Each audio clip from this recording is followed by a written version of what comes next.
जी वीर, तो आज ये क्वेश्चन है कि क्या कनाडा टूट जाएगा। आज मैं इस टॉपिक पे ये वीडियो मैंने बनाई है। जो कभी कभी सरफेस पे जो नज़र आता है वो सरफेस के नीचे वो नहीं होता। तो आजकल एक क्वेश्चन ऐसा है कि क्या कनाडा टूट जाएगा, क्योंकि कुछ तहरीकें पीछे क्वेबेक की तरफ और कुछ अल्बर्टा की तरफ उठी थी। तो चलें आज इसके ऊपर इन डिटेल वीडियो बनाते हैं। तो कनाडा ये मुल्क जिसे दुनिया सबसे पुरान, सबसे स्टेबल और सबसे महफूज समझती, क्या वो अंदर से दबाव में आकर बिखर सकता है? क्या क्वेबेक और अल्बर्टा वाकई सेपरेशन की तरफ बढ़ रहे हैं? और अगर ये हुआ तो कनाडा का क्या मुस्तकबिल बचेगा? आज की वीडियो में बगैर सियासत, बगैर इमोशंस, बगैर जज्बात, ओनली रियलिटी की बुनियाद पर मैं बात करूंगा। सिर्फ फैक्ट्स और सिर्फ एनालिसिस। तो कनाडा टूटने की बात क्यों हो रही है? पहली बात तो यह है, तो पिछले 2 साल में कनाडा में ऐसी तब्दीलियां आई हैं कि लोग कहने लगे क्या मुल्क टूट रहा है। महंगाई, इन्फ्लेशन बढ़ गई, किराए, रेंट आसमान पर चले गए, घर मिलना मुश्किल हो गया। और दूसरी तरफ सूबे कह रहे हैं कि हमारी आवाज़ ऑटावा में सुनाई नहीं जा रही। तो व्यूअर, जिन लोगों को पता नहीं, तो टोरंटो जो है यहाँ का दारुल हुकूमत नहीं है, बल्कि ऑटावा है, जो यहाँ से तकरीबन 5 घंटे की ड्राइव पे नॉर्थ में है। तो बकौल इन क्वेबेक में और ऑटावा के अंदर ये 2 ऐसे प्रोविंसेस हैं जहां से ऑन एंड ऑफ आवाजें उठती हैं। जिस तरह 36% जो अल्बर्टा के रहने वाले लोग हैं वो ऑलरेडी इस चीज़ के ऊपर इनके वोट हो चुके हैं। जो इंटरनली वो होती है, 36% ने कहा है कि हमें यूएसए के साथ मिल जाना चाहिए। और इसी तरह क्वेबेक के अंदर 2 तहरीकें निकली। मैं आगे इन डिटेल में आपको आगे बताता हूँ। तो बकौल इनके कि हमारी जो है ना ऑटावा में आवाज नहीं सुनी जा रही। यहीं से 2 बड़ी मूवमेंट्स तेज हुई। Alberta sovereignty, Alberta independence movement, Quebec independence and Quebec nationalism. दोनों का मसला मुख्तलिफ है मगर जड़ एक ही है कि हमें हमारा फेयर शेयर नहीं मिल रहा। जो जिस तरह पाकिस्तान के अंदर सिंध के जो अवाम है वो बकौल उनके 70% जो है जो गवर्नमेंट को रेवेन्यू है वो कराची से मिलता है। इस तरह बलूचिस्तान वाले कहते हैं कि मादनियात या जितने भी ये गैस वगैरह के ज़खायर, ये रिक्विडेक और जो भी सोने वोने की कहानी थी, या ईस्ट पाकिस्तान जब टूटा था तो वो इसी बुनियाद पे शुरू में जो आवाज़ उठी थी वो इसी बुनियाद पे उठी थी कि हमारा जूट जो है, हमारा पटसन, उससे इस्लामाबाद बन रहा है। तो बकौल इन 2 सूबों का, खासतौर पर क्वेबेक और अल्बर्टा, वो कहते हैं कि हमें हमारा फेयर शेयर नहीं मिल रहा है। तो क्वेबेक क्यों अलग होना चाहता है? चलें इस पे पहले बात करते हैं इन डिटेल। क्वेबेक की कहानी बहुत पुरानी है, ये कोई आज की मूवमेंट नहीं है। क्वेबेक कहता है हमारी ज़बान फ्रेंच है, हमारी सकाफत बाकियों से मुख्तलिफ है। एंड इट इज़ ट्रू, क्योंकि वहाँ पर लैंग्वेज का बहुत ज़्यादा प्रेशर इस सेंस में है कि अगर आप वहाँ पर जाते हैं और आप अक्सर दुकानों में, अक्सर जगहों पे उनको थोड़ी बहुत इंग्लिश अगर आती भी है तो वो इंग्लिश नहीं बोलेंगे। They will force you to speak French, otherwise bye bye. अब एक दिक्कत होती है यहाँ से जाने वालों के। तो बकौल उनके कि हमारी सकाफत बाकियों से मुख्तलिफ है, हमारा एजुकेशन सिस्टम है अलग है, हम फेडरल को जितना टैक्स देते हैं इतना फ़ायदा नहीं मिलता। और इस सिलसिले में 1995 में क्वेबेक ने 2 बड़े 1995 में और 1980 में रेफरेंडम किए। जो 1995 वाला रेफरेंडम था वो ओनली विद 1% से वो लूज कर गए थे। उसमें भी क्या हुआ होगा, फॉर्म 45 से 47 ना चल गया हो, जो कि उस पर कह रहा हूँ मुझे नहीं पता, क्योंकि मेरी तो आमद यहाँ 96 में हुई थी। तो 1% से, लेकिन ये खबरें बहुत ज़्यादा वो थी कि क्वेबेक जो है अलग होने जा रहा है। 1% और कनाडा यानी कि टूटते टूटते बच गया था। तो आज दोबारा जो है ना इमिग्रेशन गिरफ्तार, फ्रेंच लैंग्वेज का प्रेशर और फेडरल के साथ मुख्तलिफ इख्तलाफात, ये सारी चीज़ें क्वेबेक में नेशनलिज्म को फिर से मजबूत कर रही है। लेकिन ज़्यादातर क्वेबेक वाले मुकम्मल आज़ादी नहीं चाहते। वो कहते हैं हमें मजीद अटानमी चाहिए। जैसा बलूचिस्तान वाले जो कहते हैं कि हमें अटानमी चाहिए। ईस्ट पाकिस्तान का भी गालबन इसी तरह का था, आखिर में यह हो गया था। बांग्लादेश हमसे अलग नहीं होना चाहता था। ईस्ट पाकिस्तान, वो तो हमारी, खैर छोड़ें, उस वक्त लंबी कहानी हो जाएगी। लेकिन फेयर शेयर जब किसी भी सूबे को नहीं मिलता है तो शोर मचता है। जैसे जनूबी पंजाब पाकिस्तान के अंदर शोर मचा रहा है, जिस तरह इंडिया के अंदर बेतहाशा तहरीकें डिफरेंट प्रोविंसेस के अंदर है। फेडरल गवर्नमेंट उसको किस तरह दबाती है वो फेडरल गवर्नमेंट को पता है, लेकिन ये चीज़ें, ये आवाज़ें उठती रहती हैं। तो इसी तरह क्वेबेक वाले या अल्बर्टा वाले कहते हैं हमें भी और ऑटोनॉमी चाहिए, लेकिन वो नहीं चाहते कि मुल्क टूटे। तो अल्बर्टा क्यों नाराज़ है? अल्बर्टा इसलिए नाराज़ है कि यहाँ नाराजगी जबान या सकाफत की नहीं है, वहाँ इंग्लिश बोली जाती है, लैंग्वेज सेम है, सकाफत बड़ी मच सेम है, क्वेबेक वाला मामला वहाँ पर नहीं है। तो यहाँ जो मसला है ना वो है सीधा पावर का और पैसे का, क्योंकि क्वेबेक जो है, अल्बर्टा कहता है, सॉरी, हमने तेल और गैस से सबसे ज्यादा पैसा कमाया, क्योंकि अल्बर्टा जो है, कनाडा को कहा जाता है कि दुनिया में तेल के तीसरा बड़ा जखीरा जो है वो जो सैंड ऑयल कहलाता है अल्बर्टा के, उसके ऊपर जो तेल में से रेत में से गालबन निकाला जाता है तेल, या किस तरह करके उसको छान के, वो लंबा चौड़ा प्रोसेस है। तो बकौल उनके कि हमने तेल और गैस से सबसे ज्यादा पैसा कमाया, फेडरल ने हमारा पैसा निकाल कर दूसरे सूबों में बांट दिया, क्योंकि फेडरल गवर्नमेंट जो है जीएसटी की फॉर्म में या किसी भी फॉर्म में, या जो बांटा जाता है, या जो भी फेडरल गवर्नमेंट की तरफ से डिफरेंट बेनिफिट्स आवाम को मिलते हैं, तो उनके बकौल के पैसा हम देते हैं और दूसरे सूबों में बांट दिया जाता है। तो वो इसको कहते हैं कि इक्वलाइजेशन पेमेंट सिस्टम हमारे हक में नहीं है, इक्वल, जो अगर हम जितना कंट्रीब्यूट करते हैं उतना हम, जैसा कराची है, कराची 70% कमा के देता है, सूबे को कमा के देता है, लेकिन अगर मोहनजोदाड़ो में चले जाएं या हड़प्पा में चले जाएं और कराची में चले जाएं तो फर्क नहीं है।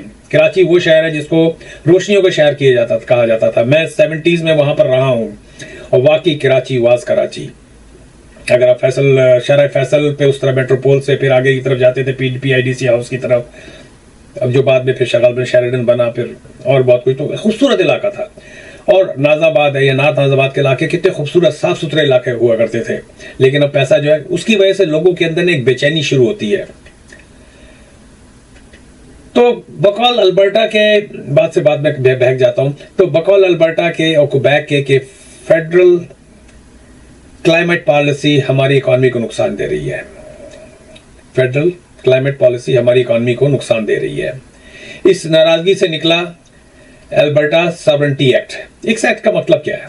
अल्बर्टा सॉवरेनिटी एक्ट का मतलब क्या है?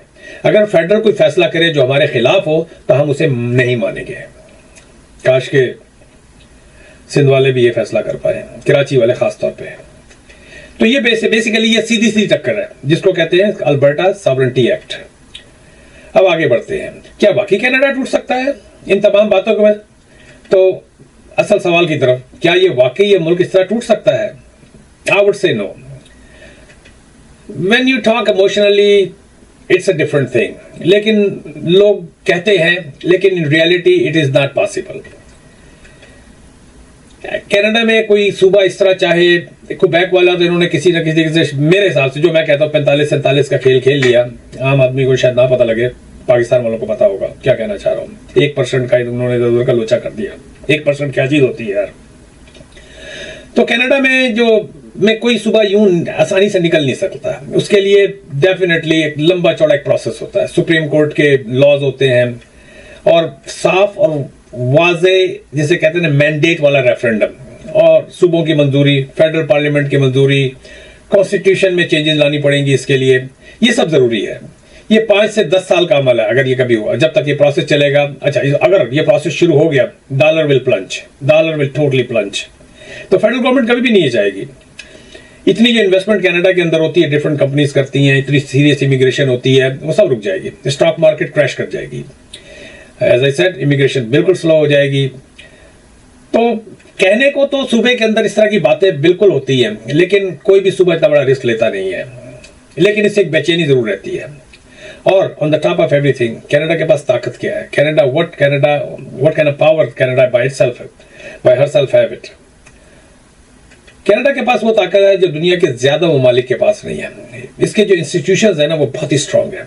सुप्रीम कोर्ट बहुत ही फ्री है, आजाद सुप्रीम कोर्ट है। सूबों को कह सकते हैं कि बराबर के हकूक मिलते हैं जो अब मिलने जा रहे हैं। फेडरल गवर्नमेंट भी रियलाइज कर चुकी है। यहाँ का बैंकिंग सिस्टम जो है वो अमेरिका से ज्यादा मजबूत है। I would say that. America के अंदर हाउसिंग मार्केट क्रैश हुई बहुत बुरी तरह। कनाडा में भी चांसेस थे, लेकिन कनाडा का बैंकिंग सिस्टम इतना स्ट्रांग है कि वो उसको गिरने नहीं देता। बैंक ऑफ कनाडा जो भी है वो ऊपर आ जाता है। फौरन जो है ना टाइट रूल्स आने शुरू हो जाते हैं और वो फौरन उसको जो है ना कंट्रोल कर लेते हैं। कनाडा में अभी भी कह सकते हैं कि दुनिया का बेहतरीन इमिग्रेशन मॉडल है। वो पीछे थोड़ा सा खराब हुआ लेकिन अभी भी मजबूत है। और ये जितने भी आपस में जो प्रोविंसेस हैं वो एक दूसरे पे बहुत ज्यादा डिपेंड करते हैं। कनाडा का एक जो है ना एक लिंक सिस्टम है आपस में। अगर वाकई तेल अल्बर्टा में निकलता है तो पोर्ट्स जो है ना ब्रिटिश कोलंबिया में है, और इसकी जो सबसे बड़े बड़े जो फाइनेंशियल इंस्टीट्यूशंस हैं वो ओंटारियो हैं। लैंग्वेज और कल्चर क्वेबेक में है, तो कोई भी प्रॉमिस जो है ना अकेले चल नहीं सकता, अगर चाहे भी तो वो अकेला नहीं चल सकता। और कनाडा क्यों नहीं टूटने दिया जाएगा, ये भी एक क्वेश्चन आ जाता है। 3 बड़े फैक्टर्स हैं। इंटरनेशनल प्रेशर, ऑब्वियसली कनाडा जो है ना G7 का मुल्क है, ये मानना पड़ेगा। यूएसए इसको, या ट्रम्प बाबू बातें तो करते हैं, ट्रम्प चाचा बातें तो करते हैं, या अल्बर्टा के लिए तो इनके दिमाग में बहुत ज्यादा बातें बड़े अरसे से चल रही थी, लेकिन इन जनरल जो है ना यूएसए इसको कभी भी अलाउ नहीं करे। वो कभी भी नहीं चाहेगा कि इनके ऊपर जो है ना एक छोटा सा पीस जो है वो टूटा हुआ हो या उनके साथ नेक्स्ट हो जाए और इस तरह की डिस्टर्बेंस रहे। और इकानमी जो होती है ना, इस तरह की जब बातें होती है तो वो कोलैप्स कर जाती है, तो कभी भी इस तरह का नहीं होगा। तो जिस दिन सेपरेशन होगी, ऑब्वियसली सब मैंने पहले कहा है कि डॉलर ड्रॉप कर जाएगा, इंटरेस्ट रेट बढ़ जाएंगे, बेरोजगारी बहुत ज्यादा हो जाएगी, जितने भी है जो ट्रेड एग्रीमेंट्स वगैरह होते हैं वो खत्म हो जाएंगे। तो कोई भी सूबा जो है ना नहीं चाहेगा, या कोई भी मुल्क इसको प्रमोट नहीं करेगा कि उस अवाम जो है ना वो अपनी अवाम को जो है ना इस तरह करके खाई में या डिच में फेंक दें।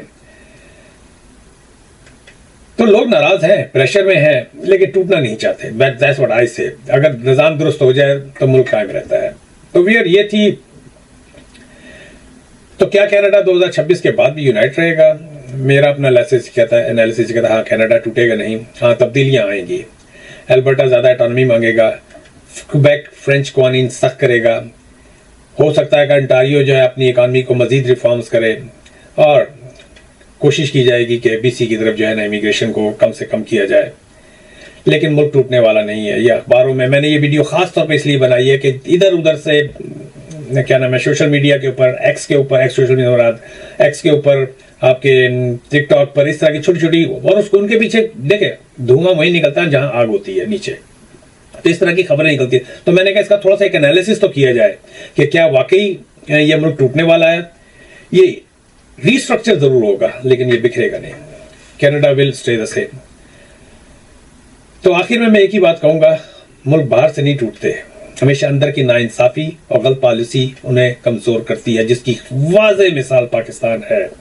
ईस्ट पाकिस्तान टूटा, Bengali, I am privileged, I would say that कि आई लिव्ड प्री इंडिपेंडेंस, जिसको प्री लिबरेशन, हम लोग तो उसे सकूत ढाका कहते हैं, लेकिन आप जब बांग्लादेश में जाएंगे उसको लिबरेशन कहते हैं।